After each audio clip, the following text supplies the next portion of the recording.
तो हेलो बच्चा पार्टी, क्या हाल चाल।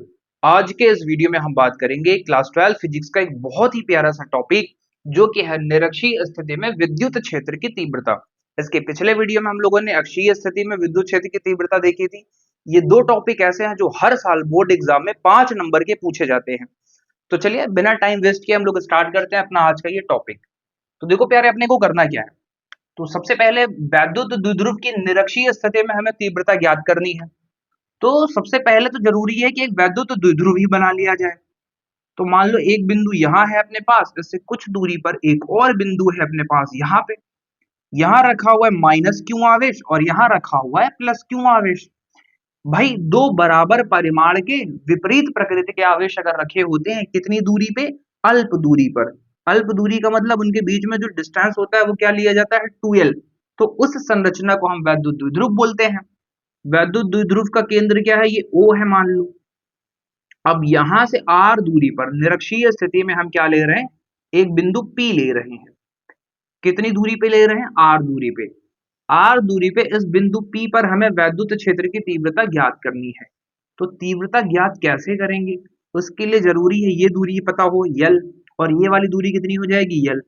अगर ये L है, ये R है, तो ये दूरी अपने पास कितनी आ जाएगी, आप बोलोगे सर ये आ जाएगी R square plus L square.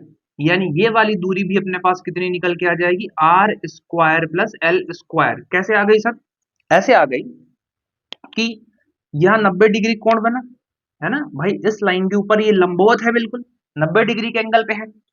तो 90 डिग्री का एंगल बनने के कारण ये वाली जो साइड है ये कर्ण हो गई, ये आधार हो गई और ये लंब हो गई। तो कर्ण का जो फार्मूला होता है वो क्या होता है, अंडर रूट आधार का स्क्वायर और प्लस लंब का स्क्वायर। तो ये अपने पास निकल जाएगा पाइथागोरस प्रमेय से। सर इनके मान भी रख दीजिए यहाँ पे, तो रख देते हैं। देखो ये ए है, ये बी है, और ये जो पॉइंट है अपने पास ये क्या है, पी है। अब सब कुछ मामला सेट है, ऑल सेट, सब कुछ क्लियर है। बस तीव्रता फाइंड करनी है अपने को। तो देखो माइनस क्यू के कारण जो तीव्रता होती है वो उसी की तरफ होती है, ये हमने सीखा हुआ है। और प्लस क्यू के कारण जो तीव्रता होती है वो आवेश से कहाँ होती है, बाहर की तरफ। और जब कभी ऐसे तिकोना टाइप बनता था तो जो परिणामी तीव्रता निकलती थी वो कहाँ निकलती थी, बीच में निकलती थी। क्या इतने चित्र को मैं यहाँ किनारे बना दूं, देखो एक ऐसे गया है और, एक तो ऐसे आया है, और एक लाइन हमने ऐसे सीधी सीधी यहाँ पे खींची है। सही बात है, इतनी कहानी पता है। चलो अब इतनी कहानी जो मैंने बताई आपको, इसकी लैंग्वेज कैसे लिखनी है। बच्चे लैंग्वेज लिखने में बहुत दिक्कत करते हैं। देखो मेरे साथ साथ देखते चलना और कॉपी पेन लेके नोट करते चलना। माइनस क्यू तथा प्लस क्यू आवेश से मिलकर के ये क्या बना है, द्विध्रुव बना है। तो सबसे पहले हम लिखेंगे माना एक वैद्युत द्विध्रुव AB। माना एक वैद्युत द्विध्रुव AB। क्लियर है यहां तक, द्विध्रुव AB किसी, मान लो ये किसी माध्यम में रखा है, किसी माध्यम में रखा है। माना एक वैद्युत द्विध्रुव AB किसी माध्यम में रखा है, किसी माध्यम में रखा है। अब जरूरी नहीं कि आप माध्यम में रखो, आप निर्वात में भी रख सकते हो, वायु में भी रख सकते हो।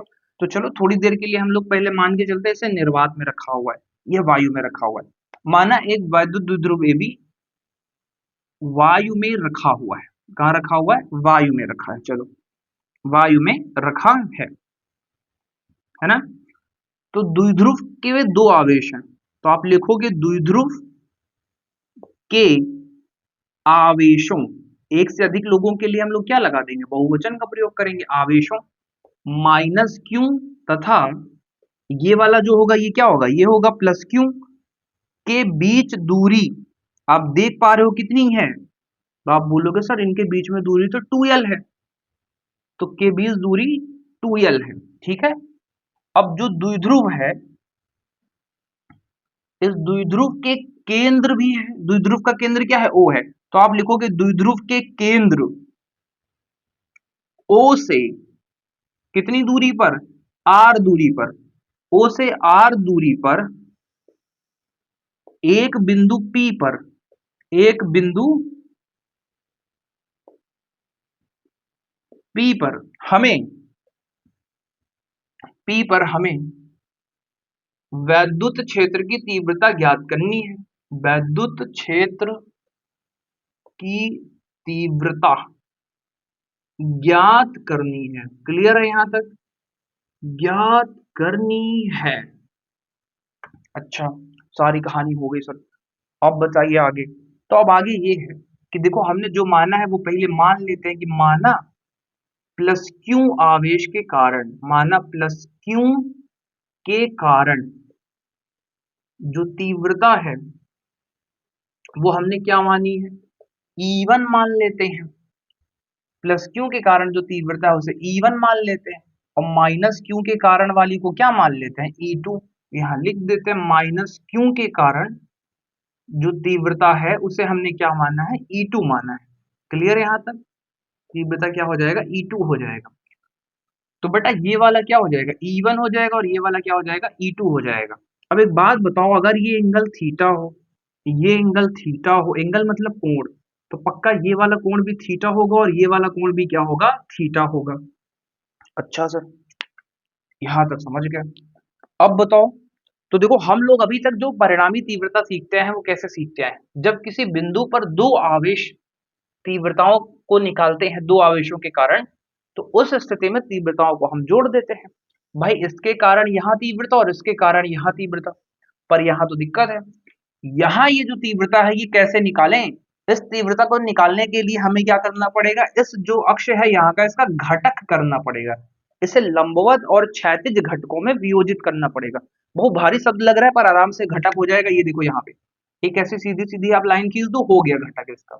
भाई ये एंगल थीटा है और ये एंगल भी कितना है, थीटा है। आप यहाँ चित्र में देखो, तो अगर हम बात करें इस वाले के कारण, यानी इस वाली लाइन के कारण, तो जो थीटा के साथ वाली लाइन होती है वो होती है कॉस, तो हम लिखेंगे E1 कॉस थीटा, और जो थीटा से दूर वाली लाइन होती है वो होती है E1 साइन थीटा, वो लाइन क्या होती है, साइन थीटा।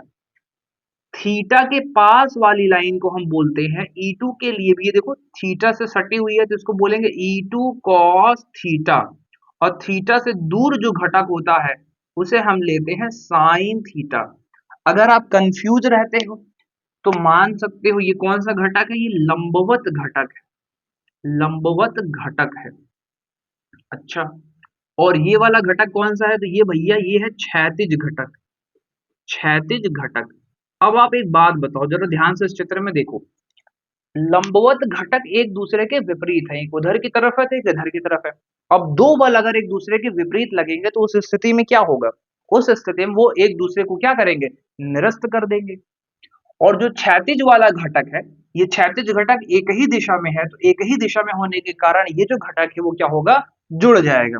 तो आप यहाँ पे छोटी सी लाइन लिख सकते हो, क्या लिखोगे कि घटक में वियोजित करने पर, घटकों में वियोजित करने पर, वियोजित करने पर E1 साइन थीटा तथा E2 sine theta, E2 sine theta कौन से घटक थे ये, लंबवत घटक, लंबवत घटक परस्पर विपरीत होने के कारण, परस्पर विपरीत होने के कारण, होने के कारण एक दूसरे को निरस्त कर देते हैं, मार पीट के लुल्ल कर देते हैं, एक दूसरे को निरस्त कर देते हैं। अच्छा, निरस्त कर दे भैया, निरस्त कर देते हैं। तथा अब ये जो क्षैतिज घटक है, तथा क्षैतिज घटक, क्षैतिज घटक E1 cos थीटा व E2 cos थीटा समान दिशा में होने के कारण, समान दिशा में होने के कारण जुड़ जाते हैं, होने के कारण जुड़ जाते हैं। बोलो यहां तक समझ में आया सभी को? अब जब जुड़ जाते हैं तो जोड़ दो। अतः बिंदु P पर, बिंदु P पर परिणामी तीव्रता, परिणामी तीव्रता। तो परिणामी तीव्रता तो हम लोग ई बोलते हैं, और पहली जो तीव्रता है, पहले कारण वो है E1 cos थीटा, और जो दूसरे के कारण है वो है E2 cos थीटा। अब अपने पास जगह बची नहीं है, तो जगह के लिए अच्छा यही होगा कि आप ले लो स्क्रीनशॉट। तो इधर वाला हम देते हैं मिटा। बोलो मिटा दें क्या? मिटा दें, पूरी लैंग्वेज ही तो थी, सारी की सारी मिटा दें, सब हटा दें। चलो हटा देते हैं, नहीं तो जगह नहीं बचेगी। छाप लीजिएगा फटाफट से इसको। चलिए हटा देते हैं। देखो जब भी आप पढ़ाई वढ़ाई करो तो सब लोग ध्यान लगा करके पढ़ा करो, क्योंकि ध्यान लगा करके नहीं पढ़ोगे तो आप भटक जाओगे। भटक जाओगे तो फिर आप कहीं के नहीं रह जाओगे। सबसे ज्यादा इंपॉर्टेंट ये है कि जब भी आप पढ़िए पूरे फोकस के साथ पढ़िए। चलते हैं अब आगे। देखो माइनस क्यू के कारण जो विद्युत क्षेत्र की तीव्रता है प्यारी, वो कितनी निकल के आएगी? तो आप बोलोगे सर माइनस क्यू के कारण जो तीव्रता है, माइनस क्यू के जो कारण तीव्रता है E2, उसका मान आएगा किसी एक आवेश के कारण के क्यू अपान में, इनके बीच में जो दूरी होगी वो दूरी कितनी है भैया? वो दूरी R square plus L square का होल स्क्वायर। यही पढ़े थे। अच्छा, और प्लस क्यू के कारण जो होगा वो क्या होगा? वह E1 है, और E1 का मान कितना हो जाएगा? के क्यू बटे जो दूरी होगी उसका होल स्क्वायर। सही बात है, नहीं समझ में आया सर? देखो इस प्लस क्यू के कारण इस बिंदु पे जो तीव्रता होगी, बिंदु आवेश के कारण विद्युत क्षेत्र की तीव्रता का फार्मूला होता है के क्यू बटे आर स्क्वायर। तो के तो हमने लिख दिया, क्यू का मान क्यू है, और आर मतलब यहां से यहां तक की दूरी वो कितनी है? Under root R square plus L square. यही वाली कलाकारी इधर भी हुई है। तो अभी अभी हम लोगों ने यहाँ पे देखा था, हमने क्या देखा था? अजन छुले तेरी, अरे इधर देखो, A is equal to E1 cos theta. अच्छा, E2 cos थीटा, समझ गए? एक बात बताओ, E1 और E2 आपस में बराबर है क्या? बराबर है क्या? तो क्या अपन E1 और E2 को, अच्छा चलो मान ही रख देते हैं। E1 का मान रखो, E1 का मान है के क्यू अपान में R square plus L square का whole square into cos theta. Next भी है अपने पास K Q upon under root R square plus L square का whole square into cos theta. आप बोलोगे सर ये हो जाएगा 2 के क्यू अपान में under root R square plus L square का होल स्क्वायर इंटू, बेटवा ध्यान से देखो लल्ला, कॉस थीटा का मान निकालना है। कोफ्चे में कॉस थीटा बैठा है, तो थीटा ये रहा, कॉस थीटा होता आधार बटे कर्ण। आधार बटे कर्ण यानी एल के बटे में under root R square plus L square. नहीं समझे सर अलग से लिखिए बेटा, यहाँ देखो कॉस थीटा बराबर आधार बटे कर्ण under root R square plus L square. यहाँ से हम लोगों ने मान वहां रखा है। अब जरा नजरें गड़ाओ और अपनी गंदी निगाहों से, ना ना ना, अच्छी निगाहों से आप यहाँ देखिए, के क्यू टू एल अपान में under root R square plus L square, ये जो है ना इसका होल स्क्वायर होने की वजह से यहाँ से रूट हट जाएगा। अब रूट हट जाएगा तो यहाँ पावर कितनी आ जाएगी? 1। और यहाँ देखो इसकी जो घात है वो कितनी है? वो घात है 1/2, तो यहाँ जुड़ जाएगी भैया, घातें जुड़ती हैं समान समान हो मामला, तो ठीक है। Q इंटू 2L को आप लिख सकते हो P, वैद्युत द्विध्रुव बोलते हैं, तो मतलब जो E का फॉर्मूला आ जाएगा वो क्या आ जाएगा? K, इसको लिख दिया गया P अपान में R square plus L square का होल, 3 एकम 3 और 2 एकम 2 एक 3 के बटे में 2 आ जाएगा। सही है। अब आप बोलो सर जी आर जो है वो much much much much much much much much greater than L, तो एल भाग जाता है 0 के बराबर, है ना? तो जब एल 0 हो जाएगा तो क्या हो जाएगा? आप बोलो सर ई बराबर फॉर्मूला आ जाएगा के पी अपान में, ये देखो एल 0 हो गया मतलब खत्म। इस 2 से ये 2 कट गया तो अपने पास कितना बचा? R cube. तो आप बोलो सर ये मामला निकल के आएगा। और क्या हो अगर हम वायु या निर्वात के अलावा किसी माध्यम में से रख दें। ये सब हटा दें एक बार के लिए, आप एग्जाम्पल के तौर पे नहीं, इसका स्क्रीनशॉट ले चुके होंगे, है ना।